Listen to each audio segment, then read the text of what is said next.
Mortgage. Customized solutions to help you meet your personal and business goals. Visit swbc.com. Now, your hosts, Nate Newton and Kevin Gray. Welcome to Week 15 of the National Football League. It is Cowboys Crosstalk presented by SWBC live at the Cowboys Club in the Star in Frisco. Kevin Gray of 105 through the Fan, joined as always by my main man, Nate Newton, three-time Super Bowl champion, six-time Pro Bowler. Let's get rolling, baby. Nate yes, festive sir. in his red, his Christmas red for sure. Of DallasCowboys.com, Patrick No C Walker, good enough to join us on this Wednesday night. Baby. No C, what's good, man? Good to see you. Doing all right? Have a seat. Yeah. You good, Patrick? You good? You good? You good? You good, baby? You good? Patrick on his phone getting the latest information when it comes to the Dallas Cowboys handling business. And this week, our Cowboys legend, 7-year NFL veteran, all with the Dallas Cowboys. He was the 85th overall pick in the 1999 NFL Draft out of Texas A&M. Yes, sir. Nguyen, our Cowboys legend, baby. joining us this week right here Thank on you. the Dallas Cowboys Radio Network. Dak, thank you so much for spending some time with us this Wednesday. How are you this evening? I'm doing good. It's always an honor to be here with you guys. Appreciate you taking the time with us. Going to have some fun tonight as we get ready for Week 15 of the NFL. Your Dallas Cowboys on a 4-game winning streak as they head to Jacksonville. I heard they call it Duval County down there. And yes, they do. The Fighting Trevor Lawrences, who is playing some good football. And, Patrick, I'm going to start with you because we saw the Cowboys on Sunday afternoon struggle a little bit with the Houston Texans, I should say. They needed an 11-play, 98-yard drive to be able to get it done. What was the one silver lining, though, that you took from a game where there was a lot of up-and-down nature from the Dallas Cowboys despite them getting the win on Sunday? The silver lining for me, and this is kind of a Easter egg to the column, the Science Lab that drops this week, is resiliency continues to show itself with this team. Now, as you guys know, when it comes to the playoffs, those teams that have been battle-tested over the course of the regular season are typically going to have more success than those that have not been. And I'm hard-pressed to figure out a way in which this version of the Cowboys has not been tested through adversity. You lose your franchise quarterback for several games, and the list goes on and on. So while you should not excuse how it took 98 yards on the final drive to defeat a 1-1 Houston Texans team, the fact that you were able to dig deep and get that win, it tells me that this team has figured out, hey, even when our back is against the wall, we can figure out how to be victorious. And usually this time of year, you always want to worry about, hey, how are they winning in games and how they find a way to win games. And I think that's that last drive, the 11-play drive for 98 yards, I think really gives us a boost and realize it doesn't matter how you play the game and what happens during the game, because you're going to face some adversity. Things are not going to right the way. They could easily fold. But guess what? They found a way to win, and I think that's the most important thing, that you're going to play till the end now since you had that experience. Nate, this is a team in Dallas that it took a little bit of time for them to get their rhythm, especially in that fourth quarter. But what did you take away from, we know how difficult it is to win in this league, and they were able to find a way. What do you take away from what you saw from the Texans and the Cowboys on Sunday? You know, I'm here with you every week, so you kind of know my thoughts. And what I need for my Cowboys to do is they got to start finding ways to play consistent. You know, and find that way real quick, because when they go down to Duval, they playing with a young team that has finally conquered some things in their lives. They hadn't beat the Titans, and I'm talking about the Jacksonville Jaguars, hadn't beat the Titans at home in their backyard. I'm talking about the Titans' backyard since 2013. So they going, they feeling good. One week they get hammered and beat to death. I mean, not to death. But then the next week they come back and beat somebody real bad. So now they're feeling good. The Cowboys finna go down there, and, man, this thing is going to be nice. What I need for the Cowboys to do, especially with all the injuries we've had, is to go out and just play tough and mean just a whole game. Just get consistent. Get ready, get ready for the playoffs if that's your goal. And this is a team in Jacksonville that's playing much better football these days. As you were mentioning, Trevor Lawrence playing much better. You've seen his progression throughout the year. As we put a bow on what happened on Sunday, as we turn the page, getting ready for Jacksonville on Sunday, what now do you take now for a Dallas Cowboys team, Patrick? 4 wins in a row, obviously trying to keep pace in the NFC East with the Philadelphia Eagles, and what you want to see now to build off of what has been some up and down play even in the midst of a 4-game win streak for the Cowboys. Leaning back on what Big Nate said, it has to be consistency at this point, because quite as it's kept, because of how the flow of the game went against the Texans, the Cowboys are catching a lot of flack, but they're still one of the hottest teams in the league. 4 consecutive wins in the month of December. They are one of the few teams that have not suffered a 2-game losing streak at all this season. Wow. Very difficult to accomplish. They just need to string together consecutive games of elite 1 through 4 quarters. So quarter 1, 2, 3, 4, it has to happen. You're going against the Jacksonville Jaguars team that is much more dangerous than the Houston Texans, because now you got to, go against Trevor Lawrence, Zay Jones, Christian Kirk. We know what Travis Etienne has become. And they're coached by a guy who knows the Cowboys quite well in Doug Peterson. Yeah. So they're going to have their hands full. It's consistency. We've seen the Cowboys blow teams out. We've seen them struggle and still win games. Question is, can they tie it all together every single week and be as dominant as we saw against a team like the Colts, or better yet, a team like the Minnesota Vikings in Minnesota? Dad, when you watch this team play on Sunday, you can obviously sympathize with what these players and emotions are going through. When you're facing an opponent that's 1-10-1 coming into the game, is it hard to get up for a game like that, or do you have to find an extra measure to be able to handle your business the way that you need to in a game like that? Well, I think a lot of it also depends on the experience of the players. If you've been in the league a long time, you respect the team that are 1-10, just because you know how hard it is to win and how prideful it is every week to go out there and play. And I think that's the hardest part. If you're a young team, they're like, oh, you look at the records just like you do in college, and you're like, oh, well, hey, I was a 5-star recruit. I played for a big Division I team. The records, they're not winning. We're gonna kill them, right? That's a mindset. But I think just in the National Football League, what we're just talking here, we're just echoing, is that it's hard to win in this league. And especially when you only won 1 game, you've been in a lot of close games, lost a lot of close games in the fourth quarter, and it's bragging rights too. It's the state of Texas, So going in the game, I think I knew it was going to be close somehow, some way, and they're going to figure it out. And I thought when we were digging ourselves in those big holes, and they had a chance to make some plays, and they didn't, to really extend the lead and then pull the game away, which we were fighting. We were doing everything we could to be in that position to finish at the end. So overall, I just look at that game, and I was like, oh, we knew it was going to be a dogfight, but guess what? At the end of the day, nobody cares how you get the W. You got that win, we move on to the next. Now, I want to ask you this. What has the film shown you about what happened on Sunday? Because we know Lovie Smith, that cover 2, that Tampa 2 shell that he likes to play, and we saw some of that, and Dak struggling with a little bit of that, but on the final drive was really able to take advantage of it. What did the film tell you about what the Cowboys could do to improve, to seed some of the different things that they saw against Houston? See, this is what I've been trying to explain for about 5 weeks now. The plays that you took to go 98 yards, here's my tight end. Here's the guy sitting right here. You taking what they were giving you to get yourself down methodically down the field. Why was you forcing in the first half? Yeah. You don't – the greatest quarterback to ever play the game, as everybody says, Tom Brady. Only 2 years he had Randy Moss. The rest of it was things that were pieced together. This kid not only grew by learning how to be an ultra manager of games, but it taught him to learn the game better. Take what the defense give you, trickle down the field. It helps to strengthen your team, the defense. Don't wait for the end of the game to do this. And first of all, I don't want to say it was all about that. 3 turnovers, fellas. Yeah. You knock the air out of these guys by going down and driving and scoring, and then you turn the ball over to punt. Yeah, the muff punt, yeah. Right, and all of a sudden now you got an interception. You gave a 11-1 team life. That's all we need as professionals. We've been kicked enough by our own people. Right. So you gave us life. But other than that, what he should do is go back and say, wow, I took the tight end 5 yards. I took a wide receiver 10 yards. Wow, you don't have to force nothing. I just believe that. Patrick, should this team offensively play a little more up-tempo? Because you saw what Dak did in that final drive. Right. It was read, react, and go.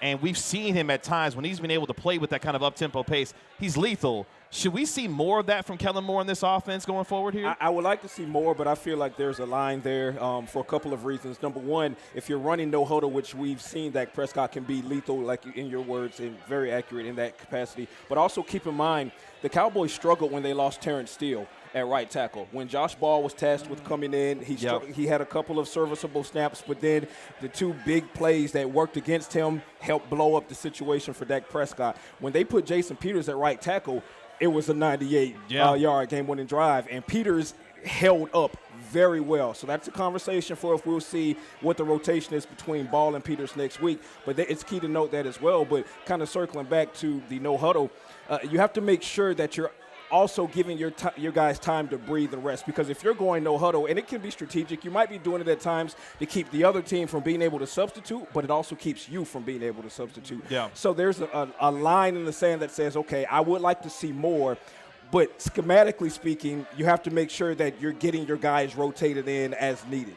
And you were touching on – go ahead. No, more importantly, when you talking about up-tempo, you got to think about what just happened to your defense. Mm-hmm. Did they just get 15 plays, 7 minutes? And you can't go 3 and out going up-tempo. Yeah, so it's a whole lot rides up into that up-tempo. And we shouldn't have to worry about, not to dampen what you said, Patrick, but we shouldn't have to worry about, because our guys are our guys. That's right. We don't have the only thing that changes is the running backs. Mm-hmm. Everybody else stays the same. The tight ends, the wide receivers. I mean, the tight ends go because they're 4 deep. Yeah. So, but I'm just saying, they'll swap out. They 1-1. They'll swap out. But now to that point, they also have T.Y. Hilton now. We'll see what happens with the OBJ situation. But even if OBJ doesn't land, I feel like it will land. But now you're really robust in the wide receiver unit, and again, you're running 4 deep in tight ends, so you're going to need to rotate some guys. Stop. No, you knew Nate wasn't trying to fit here. None of that OBJ stuff. He over just like most folks over. You know what, man? That's fantasy football. Uh-huh. This kid is fantasy football. He's not here. Yeah. He's not going to help us win nothing. Not right now, not a week from now, not 2 weeks from now. Get what you got and roll with it. T.Y. And T.Y. Hilton is now here. Yeah, and speaking of that, look, Patrick started to touch on it a little bit, that when it came to the injuries that this Cowboys team is suffering, as a game, we know that the NFL is a war of attrition. You're going to go through injuries, you're going to go through a lot. How does that affect the team's mentality when you're seeing guys go down week after week and trying to maintain what you believe is something special that's happening with this football team? Well, that's the hardest part, is when you're a good team and you have somebody that's down, you hope the next man up, right? That's the whole mentality. And then on the opposite side, if you're a defensive player, you see a man down, guess what? The defensive coordinator, especially for Houston, Texas, go, hey, we got a weak link now. How do we attack? We're going to break this defense down, this offense down, whatever the concept is. So in a game, it goes by so fast. Players sometimes don't understand the big picture until you get out of the game. You watch it from afar. You're part of the coaching staff and you see it. But players, you just go out there and you just roll. You just got to play. And you know, hey, you did everything you did all week the best you could to prepare yourself for the opportunity. And you go out there and you play, and injury's going to happen. And you know that you never know what's going to be and who it's going to be. These guys, next guy got to get in and just got to go in and do your job, because, hey, that's what you're paid for and that's what your team are asked you to do. Nate, real quick, what's the conversation like in the locker room as you guys continue to keep yourselves where you need to be, staying in the moment as you're watching guys go through injuries and still trying to maintain what you believe is a special group in that room? You go to work. You go to work and see. I didn't like when Josh Ball went in the game. I really didn't, because I believe what I see. Sure. And he never showed me nothing. This kid, I'm not saying he can't play, but what I am saying, training camp was a disaster for him. The preseason was not nice to him. Now you throwing him into this ain't backups playing. And so I knew sooner or later, oh my God, what's the over and under on this kid before they get it? I mean, it was 2 plays. But it made but it made me mad, because that's where we wasn't ready as a team. We was not ready as a coaching staff, because you just can't throw this kid out there and not give him maximum protection to help him. See, that's how I look at it. We got to give him maximum protection. I don't care. If it ain't a run, help him by chipping, but I don't care. Give him help.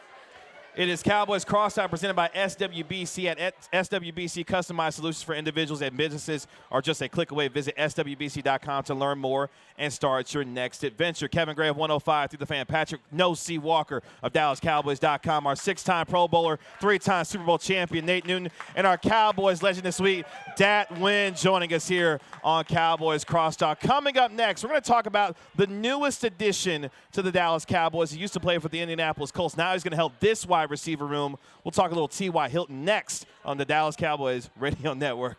Go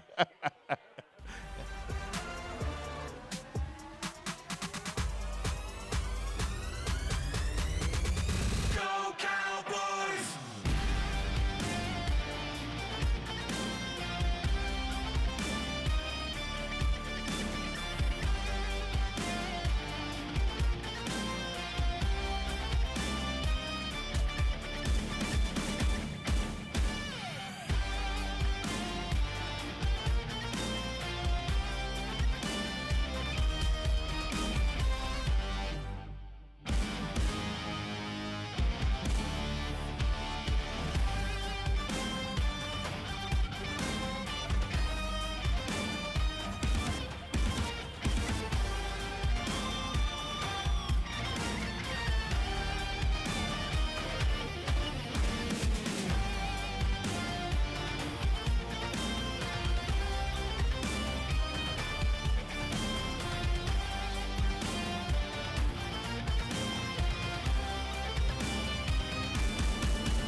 Broadcasting live from the Cowboys Club at the Star in Frisco.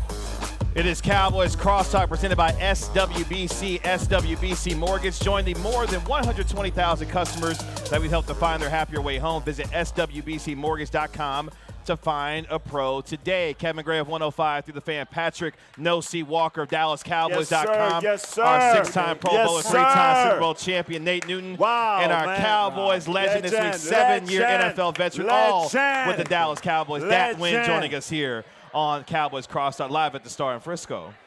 Dat Nguyen. Man, how much did you weigh when you played? That's 204. Well, with Parcells, I was 243. What you weigh now?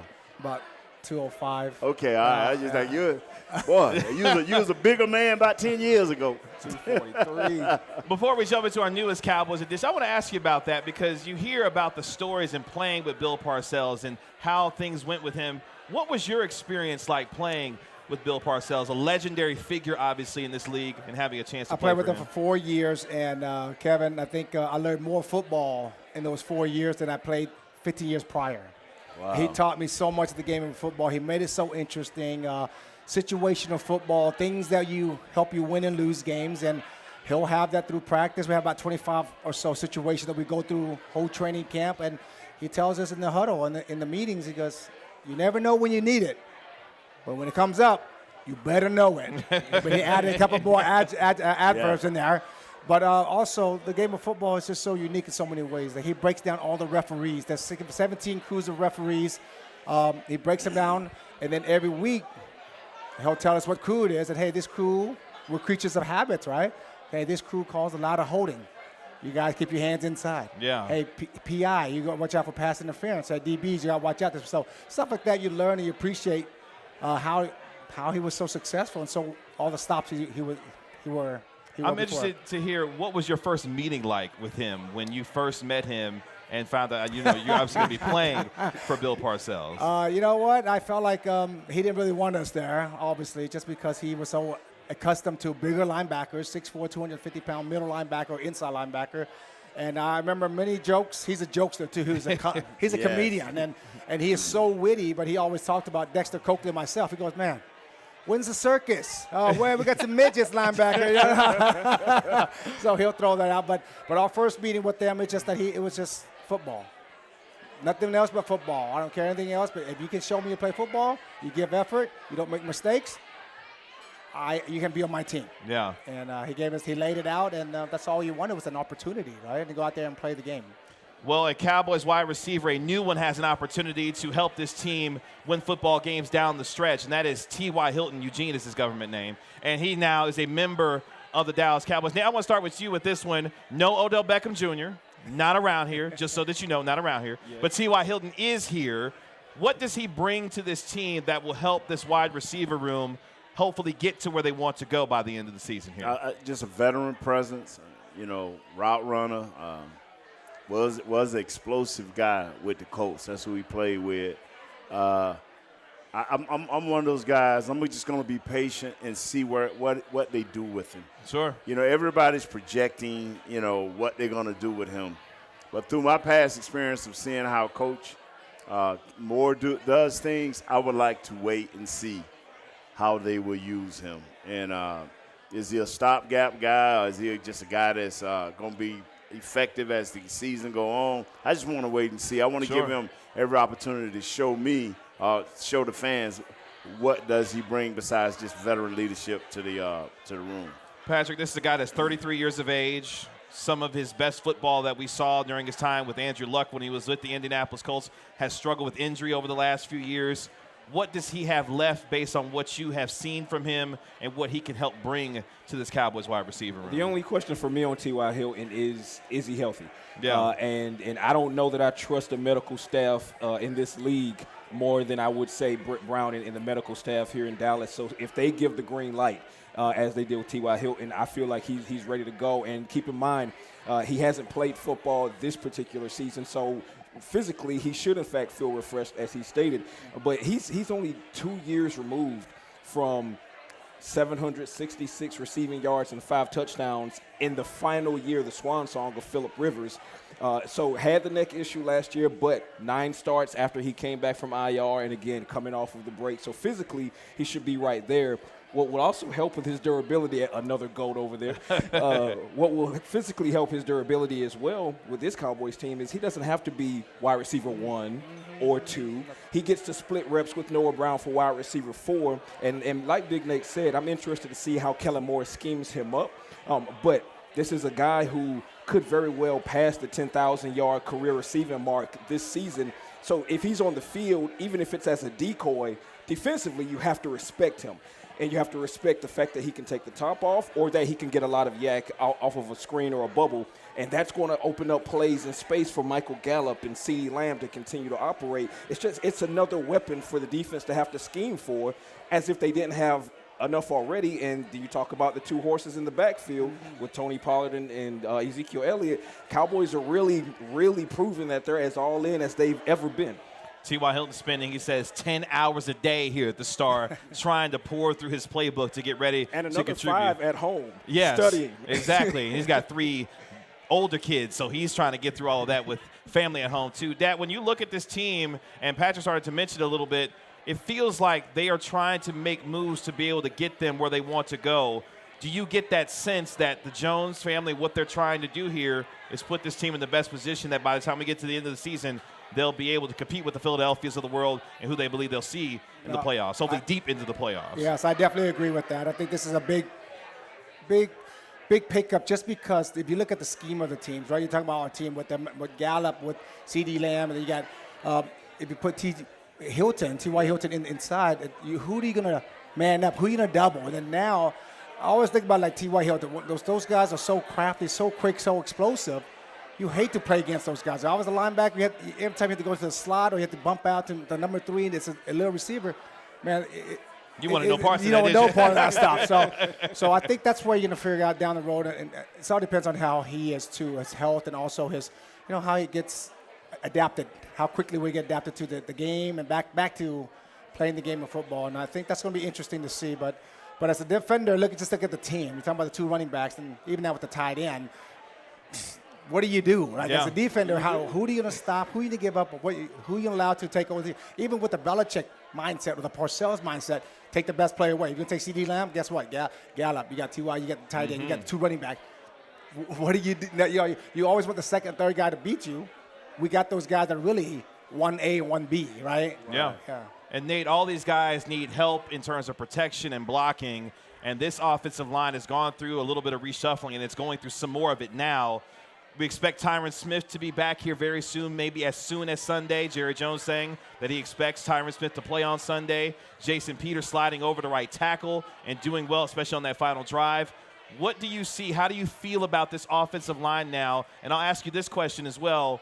Who is Nate Newton's best 5 that he's sending out there on Sunday against Jacksonville when they get ready to play? And the last question, I honestly can't tell you. Yeah. Because I know what Tyler Smith is the best. He's the best left tackle. Just from him playing and having reps. I looked at him a little bit at guard this past week. It just did not look good. Mm-hmm. So I'm thinking about leaving my first 3 guys in there: Biotish, McGovern, and the great All-Pro right guard. And then I got to figure out how I'm gonna play my tackles. Is it gonna be Smith, Tyron Smith, and Tyler over there? Or is it going to be Tyler and Peterson, rotating in and out at that right tackle? Because I want to leave that middle like it is. Sure. And so. So you're not taking McGovern out of his left guard spot. You're leaving McGovern, Biotish, and Martin there. Yes. You're trying to figure out what to do at the left and right tackle. Very interesting. Yeah, okay. Because in the new NFL, and I was telling some people, in the new NFL, how long is it going to take Tyron Smith to play? When me and him played, you ready? Let's go play. Yeah. Not everybody got this new ramp-up in NFL, and how do you ever get in shape if you don't play? Not 10 plays, rest. How do you build a rhythm as an offensive lineman? I do know this, fellas. And y'all are smarter than me with this new NFL. I do know this right here. Take them musical chairs into the playoffs and see what your quarterback do. It's not going to be pretty. Yeah. It's not going to be pretty at all. And for me, if you had asked me this question before Terrence Steele went down, the answer was different. Yeah. The answer would have been at that point, I would have liked to see the rookie Tyler remain on the field in some capacity. But now, without Terrence Steele, you really have to figure out that position because, yes, we love what we saw from Jason Peters at right tackle, but he hadn't played in that position since 2005. He is 40 years old, so could he withstand 100% of those offensive snaps at right tackle? I'd probably say no. McCarthy says he can. Jerry says he can. If so, I would love to see it. But if not, I now need Tyler Smith as an effective backup swing tackle that can step in if Tyron needs a ramp-up period and or if Peters needs somebody to jump in and spell him. I need that guy to be Tyler Smith now, and you tie that into the fact that Connor McGovern, he hasn't done anything to lose his job at left guard. So for all of those reasons, I'm kind of with Big Nate on this one. You put Peters there, but now you pull Tyler back, the rookie, and you say, hey, we've seen you play left tackle. Let's start getting you some reps in practice at right tackle just in case we need to rotate you into that spot. Because the owner has said that left tackle is Tyron Smith. Period. The owner, He said Tyron is back. And so That's it. my thing is just right here. You are not weak right now. You may not have the best set of centers and centering guard, but you are not weak in the middle right now. These guys have been ramping and playing with each other. And you got that Zach guy. But that Zach Martin. yeah, they've been ramping and playing. Canton bound for sure. Don't make 8 moves because of 1 move. Yeah. You know, and I'm not, like I said, but I'm not counting ball out. I'm not. But I understand, don't play games when he go in the game. Sure. Protect this kid. So you got 4 tackles that you got to decide how you going to play. But please, let's don't go to the first round of the playoffs.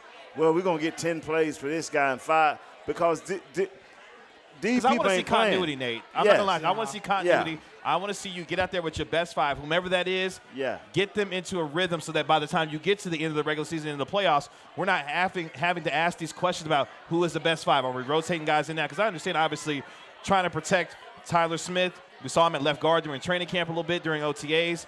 How do you find the best way to be able to get these guys prepared to play? That, to me, is my biggest question going down the stretch here. Who is those best 5, and how do you get those guys ready to play every single week? You absolutely need that continuity for your quarterback as well. Your quarterback needs to know that when he drops back, he doesn't have to second-guess what's going on at right tackle because that's processing speed. That takes away from it, and you guys know better than anyone. This is a game of a thousandth of a second in the reaction. So if Dak Prescott, when he drops back, if his first thought is peeking over at Josh Ball to see what's happening, he might have just missed his first read and maybe even his second read. It really causes the play to break down, and before you know it, there's a pass rusher in his personal space, and the play is disrupted or broken up altogether. Might be a critical sack, whatever the case may be. Continuity is going to be huge.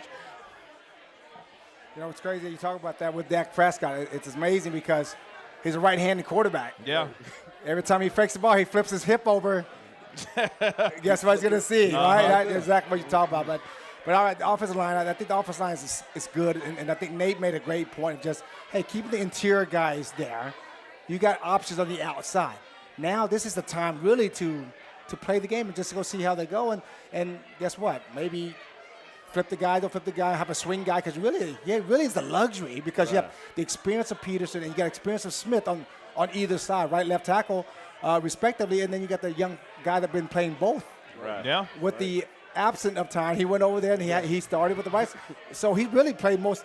So I think it's really a luxury with what the Cowboys had with the swingman in the young Tyler Smith.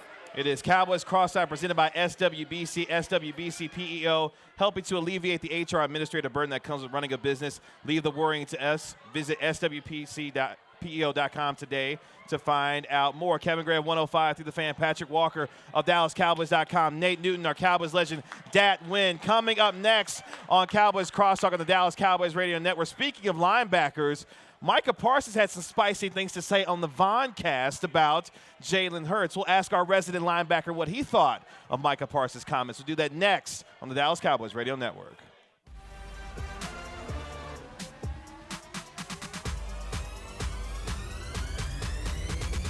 Go Cowboys!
SWBC Mortgage's Cowboys Crosstalk. Yeah, check this out. Broadcasting live from the Cowboys Club at the Star in Frisco. It is Cowboys Crosstalk presented by SWBC. Kevin Gray of 105 through the fan. Patrick No C. Walker of DallasCowboys.com. Our resident 3-time Super Bowl champion, 6-time Pro Bowler, Nate Newton, and 7-year NFL veteran, Texas A&M Aggie, all, of course, with the Dallas Cowboys in the league. Nguyen, our Cowboys legend, joining us this week here live at the Cowboys Club at the Star in Frisco. Before we went to break, wanted to pose this question to you, gentlemen. I'll start with our resident linebacker here. Micah Parsons was on the Von cast with Von Miller, as he, of course, is dealing with a torn ACL, trying to recover and come back for the Buffalo Bills next year. But Micah Parsons talking about Jalen Hurts and his MVP candidacy said, hey, is it Hurts or is it the team? And obviously Jalen Hurts is having a fantastic year. The Cowboys are going to see the Eagles on Christmas Eve. But I want to frame this question in the idea of bulletin board material. When you hear things like that and you're the Philadelphia Eagles, do you go back and say, hey, did y'all hear what Micah had to say about our team and about our quarterback? Talk to me about bulletin board material. Is that a real thing, Dat, when it comes to the locker room? It is to a certain point, absolutely. And I think for as players, as competitors, you know what's going on. But there's a mutual respect, right, in the league when you play, especially in the division. When you know your division, you know, hey, you got these 3 teams that you have to beat, and they, in order to do anything in a season, you got to overcome this team. And with what Philadelphia is doing with Jalen Hurts, and it is material. You can get stuff and you put it on, but you as a team or as a defensive coordinator, as a coach, you can go in and, hey, did you hear what Parsons said about you? Yeah. So he knows, for sure. But guess what? At the end of the day, it's not with the ball snap. None of that doesn't matter, right? It's great. It's leading up to it. It's the hype, the media, the expectations. But after you snap the ball, man, hey, we're just trying to play ball. We're trying to execute what we practice, and this is what we got to do. And all that stuff between individual gets out. It's out of the. Nate, you played with a coach who was a master psychologist in Jimmy Johnson and who knew how to get the most out of you all as far as play was concerned. Would he look at something like that and be like, hey, did y'all hear what such and such had to say about Nate this week? Did you hear what such and such had to say about Emmett? Was that a real thing in the locker room for you guys? The media brought it to you. The coaches down there, the media was going to bring it to you. Yeah. We don't have the social media that we have today driving things, but the media was going to bring it to you. Hey, man, this is what was said. And they would, word for word say. But the bottom line is, with my team, it is that would have came out today, and we'd have looked back and said, now, the last time we played, this is what I did to you. Yeah. So that's how I look at it.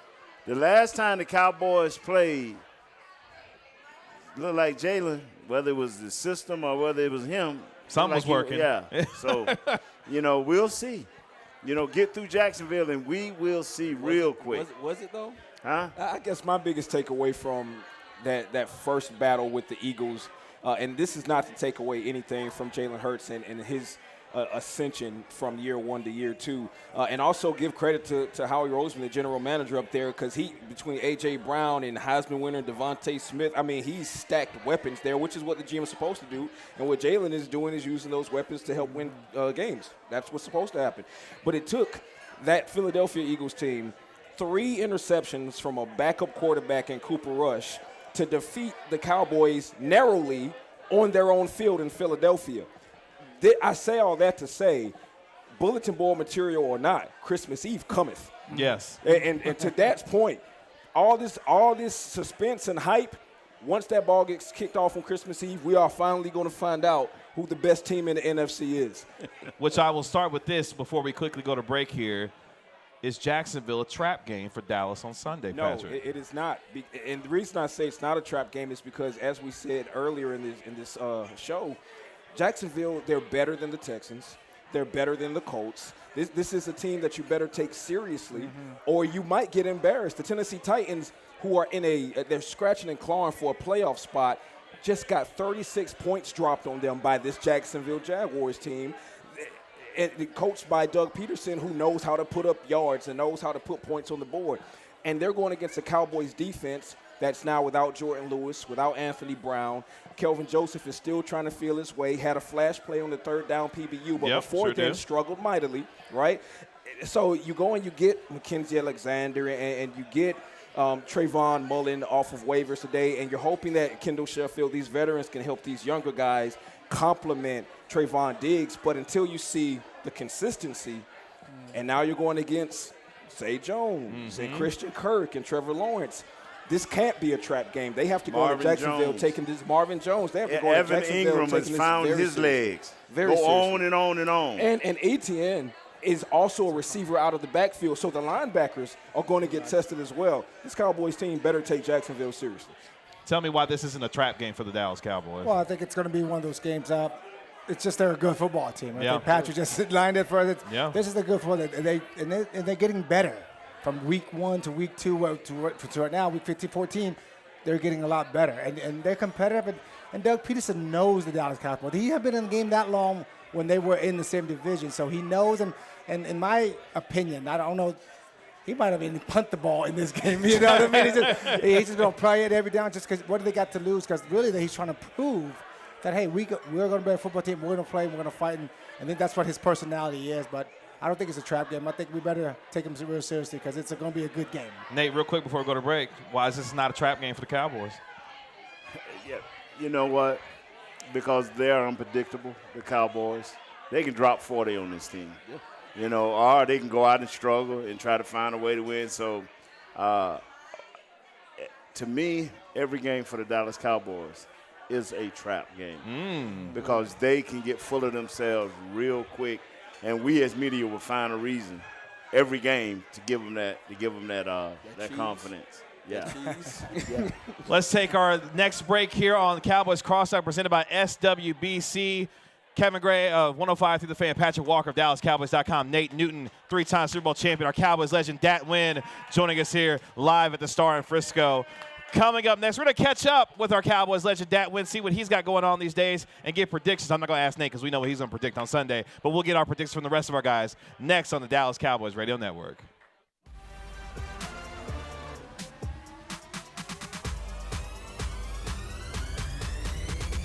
Go Cowboys!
SWBC Mortgage's Cowboys Crosstalk. Yeah, check this out. Broadcasting live from the Cowboys Club at the Star in Frisco. Final segment here of Cowboys Crosstalk presented by SWBC. Kevin Gray of 105.3 The Fan. Patrick Nosey Walker of DallasCowboys.com getting the latest news and notes on your Dallas Cowboys, of course. 6-time Pro Bowler, 3-time Super Bowl champion. Yeah. Nate Newton joining me as he does every single Wednesday. And our Cowboys legend this week, Dat Nguyen, joining us here live at the Cowboys Club at the Star in Frisco. Let's thank our final partner here, Liberty Tax is a proud partner of the Dallas Cowboys. Schedule an appointment today at libertytax.com/Cowboys. Let's catch up with our Cowboys legend, Dat Nguyen, as he joins us here on Cowboys Crosstalk. Dat, of course, 7-year NFL veteran, all with the Dallas Cowboys. Born here in the state of Texas, native Texan, played at Texas A&M. What's going on with Dat Nguyen these days? So I am really just taking care of 5 kids. My wife has 5 kids, and so I'm busy with that. But really, I'm running Chick-fil-A down in Fort Worth. And what's funny is that I grew up in a restaurant business and wanted to coach football, but unfortunately, I didn't want to cart my family around the country every few years, so I decided to open a restaurant. And I saw my mom impact people. She impacted so many of my relatives, my friends, and people that work for my mom. And I was like, wow, I want to do that. So what I do now is I try to give people a chance in life to have a better opportunity than what they had before. And what's cool is that I use all football concept. So Sure. everybody has for sure. Everybody has a rating. You know, you're a 5-star, you're 1-star. I don't have any 1 or 2 stars that hangs around, but it's then become concept, teamwork. Everything's very similar to the game of football. So I do a lot of that just because it's more of a mentorship. Sure. And it's been fun. It's been a lot of fun the last 7 years. Do you still have a passion for coaching? Is that something that at some point you want to dabble into, or are you really good with where you're at right now and what you're doing? I never say never, but I think it's something that you're always coaching anyways. You know, it seems like the game of football has always been part of me, and it's always been great for me. And I think sometimes you miss the opportunity of maybe impacting somebody on the football field, teaching them something else, share something that you know. It's because the game of football really taught us a lot of life skills. And but I enjoy what I'm doing right now, though. Well, you should go help Jimbo Fisher down there at Texas A&M. He could use some of your expertise down there, helping coach those boys down there after what they struggle with this year. But I'm sure next year, hopefully, it'll be much better for your Texas A&M Aggies as they continue to matriculate through the SEC. We're not going to talk about the SEC because we got a resident Georgia Bulldog over here. Thank you for what you did to LSU and go Dogs. Exactly. It is prediction time as we get you ready for Cowboys Jaguars on Sunday afternoon at high noon on the Dallas Cowboys Radio Network, 105.3 The Fan. Also, that game will be on Fox with the #1 team, Kevin Burkhardt, Greg Olsen, Aaron Andrews, and Tom Rinaldi will have the call on Fox. And, of course, Cowboys on a 4-game win streak. I'm not going to ask Nate because Nate knows what time it is when it comes to predictions with the Dallas Cowboys. But, Nate, tell me the X factor that helps the Cowboys get a win on Sunday against what is a very competitive Jacksonville Jaguars football team, especially with the improvement of this offense with Trevor Lawrence. Use your tight ends a little bit more. Okay. And as a quarterback, don't throw past your first option when it's running wide open. So, the same mentality you took to get. Are you trying to tell me something, Nate? Was Dak doing that a little bit on Sunday? Early in the game, he was forcing. Okay. And, people that know the game saw that he was forcing. And once you stop forcing and let the game come to you like you used to let it come to you, and we'll do these folks in. I think for me, it's more the defense. I think it's going to be a challenge. I think this is a young football team that has a lot of weapons. Quarterback's good. I think it's going to be a challenge as you're going to move forward and go into the playoff. Thinking about the playoff down the road, you're going to play some of these teams that have some good quarterbacks, and I think it's a good challenge. If you have a mindset going in and shutting down Trevor Lawrence and shutting down the receivers and the running back and ETI, I think it's going to be a challenge. And I think that's what mindset would be if it was me, if I sharing with the team. I think that's going to be the X factor for me is the defense shutting down Trevor Lawrence and their offense. A little bit of science from my man Patrick Walker. The number is 18. The Cowboys have forced 18 forced fumbles in 2022, the most in a season since 2017 when they forced 20, and the most through 13 games of a season since 2006 when they forced 19. How does Dan Quinn go about attacking Trevor Lawrence and Doug Peterson in this offense on Sunday? Well, first of all, you got to force them to be one-dimensional. You have to take away the run game as best you can. We understand that Travis back there, he can really, help change the game for the positive, for the better for Jacksonville. But if you can force this game on the shoulder of a young Trevor Lawrence, because even though he's proven that he's talented, Dan Quinn knows how to scheme against younger guys. So what you want to do is make that younger quarterback be the hero. Force him to be the hero. That's going to give you opportunities for potential takeaways, and the Cowboys have proven they can take the ball away. I think this is a game where the Cowboys secondary outside of Trayvon Diggs might struggle a bit because the Jaguars have so many weapons for Trevor to throw to. So I believe the Jaguars are going to get some points on the board. But 1 or 2 takeaways, if the Cowboys can leave this game with a +2 takeaway margin, they win this game. Very interesting note in this game. The Cowboys are looking for their first ever win in Jacksonville. So if you remember back in 2006, Jacksonville won that game. The second time that they played was in London, and Des Bryant, of course, went off that day in London. And the last time these two teams got together, it was 40-7 Dallas, and back in 2018. Yeah, Romo was also injured in that London game. That's right. Yeah, he was injured. He wasn't 100%. That's right. So the Cowboys looking for their first ever win in Jacksonville on Sunday afternoon. As we get ready for our last 4 minutes here, Dat, do you have a score for us and how the Cowboys ultimately extend this win streak to 5 against Jacksonville on Sunday? First thing that comes off to my head is I would say, Jacksonville's going to score some points, obviously, with Patrick. I would say 35-17, Cowboys. Okay, 35-17. I Okay. think we're going to D them up a little bit, but we'll score some points on offense. Nate's going to say 100-0 Dallas Cowboys. Sorry, I can go bypass Nate. Patrick Walker, give me a score on how the Cowboys ultimately get it done on Like Sunday. I said, I think the Jacksonville Jaguars score some points here. The young Cowboys secondary outside of Trayvon Diggs, I think they give up a couple big plays before they kind of get it together, but I think the Cowboys get a couple takeaways.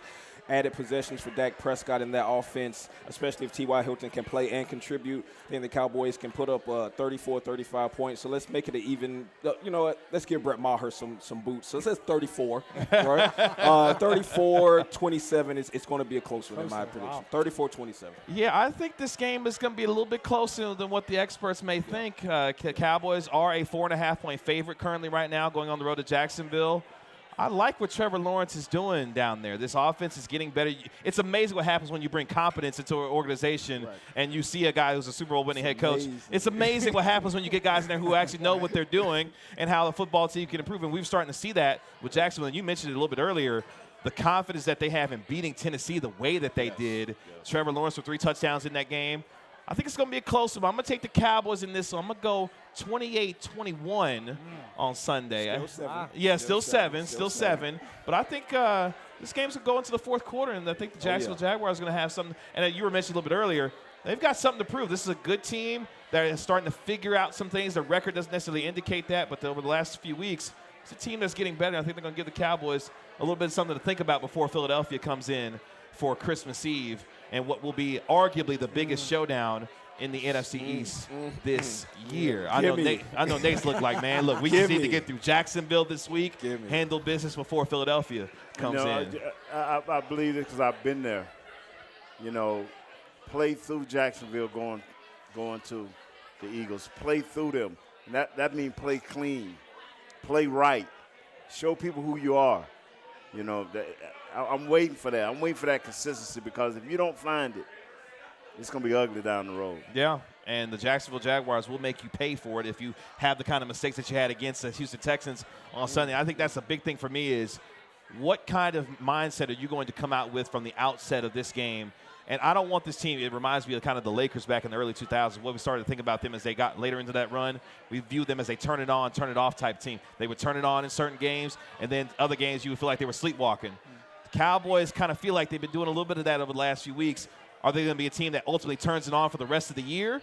Or are we going to still see some of this inconsistency that you guys have been talking about and whether that shows up on Sunday against the Jacksonville Jaguars? Hopefully we'll see the 40-3 team that we saw against the Minnesota Vikings and not the one that allowed the Houston Texans to stay in it all the way until the final drive. We appreciate our Cowboys legend, Dat Nguyen, for joining us here this week on Cowboys Crosstalk. Thank you so much for your time. I really appreciate it. And continue the best of luck to you in your future endeavors for sure. As always, my man, Nate Newton, good to see you as always. You're festive up, baby? in your Christmas red, man. I'm doing this, man. You take care of Michelle for Christmas? You did take care of you? Whatever my baby want, baby. You want the house? Oh, look at that. You see, he said he got you. He said he, look, she's just smiling. She's not even looking up. She said, I'm just going to stay on this phone. He talking talking all this noise every time I come home anyway. I got you. Ain't even worried about SWB it. going to pay for it.